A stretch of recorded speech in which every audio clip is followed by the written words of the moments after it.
Good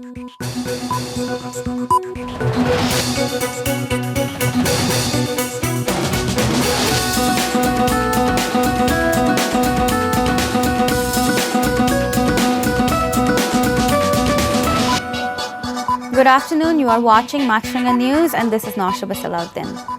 The Supreme Court verdict of an appeal by BNP leader Salahuddin Chaudhry against his death sentence for war crimes will be given on July 29th. The four-member appeals bench led by Chief Justice Surendra Kumar Sinha finished hearing the matter on Tuesday and fixed the date for verdict delivery. On October 1st, 2013, the International Crimes Tribunal 1 found Salahuddin guilty of 9 of the 23 charges brought against him of his wartime offences. The tribunal handed him death penalty on 4 charges, 20 years in jail for 3 charges, and 5 years in jail for 2 other charges. The BNP leader on October 29, 2013, appealed to the Supreme Court against the verdict, seeking acquittal of all charges.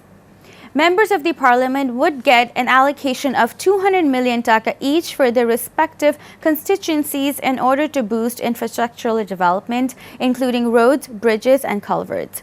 The government has undertaken an initiative Tilted Rural Infrastructure Development Project 2. The approval came on Tuesday at a meeting of the Executive Committee for National Economic Council in the capital. The infrastructure development project would cost an estimated 60.76 billion taka to be disbursed among 284 lawmakers in a bid to implement their electoral pledges. Reports, however, said that MPs from different metropolitan cities, including Dhaka, would not be in this project. 50 female reserved seat lawmakers would not get the allocation either. Today's ECNEC meeting approved a total of 8 projects worth more than 150.42 billion taka. Planning Minister made the disclosure after the meeting. Information Minister Hassanul Haq Inu has strongly criticized BNP Chief Begum Khaleda Zia for her sweeping allegation against police, administration and government forces over recent political violence and unrest. Speaking at the Secretariat this morning, he said that Khaleda's blame game redirected towards government agencies only to get rid of court cases. Inu alleged that Khaleda Zia's political involvement is highly dependent on false statements and misrepresentations. Hassanul Haq Inu went on further and alleged that there are credible evidence that suggest Khaleda's connection in political violence and arson attacks. In response to a question over a recent remark about Khaleda's electoral fate, Inu said that war criminals and political terrorists could not have the legitimacy to run for public offices. Information Minister also said that the present political situation does not demand for midterm elections.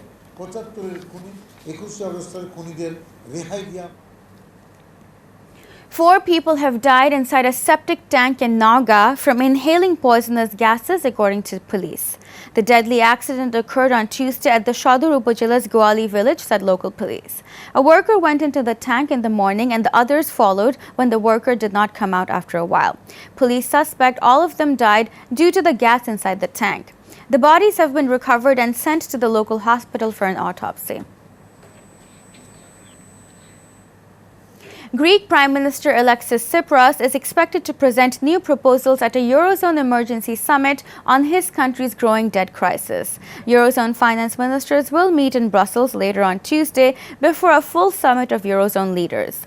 Germany and France have asked Greece to make detailed proposals to revive bailout talks a day after Greek voters decisively rejected creditors' demands for further austerity, plunging Europe into crisis. The door is open to discussions, said French President François Hollande after crisis talks in Paris with German Chancellor Angela Merkel.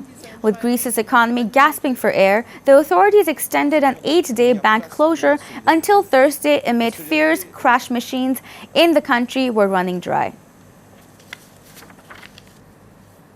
U.S. President Barack Obama has said that the U.S.-led coalition battling fighters from the Islamic State IS was intensifying its campaign against the armed groups based in Syria. At least 19 U.S.-led coalition airstrikes have been carried out in the last 24 hours. Speaking at the U.S. Pentagon on Monday, Obama said that recent territory losses by the IS group show that the armed group will be defeated, but added that the fights will be long. The U.S. president says he is determined to destroy the group and says regional players in the Middle East are united in their fight against IS.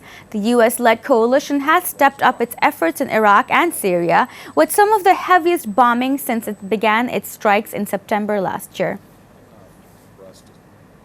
That's all from me. The next bulletin will be at 4:30 p.m. in Bangla. Thank you for watching and goodbye.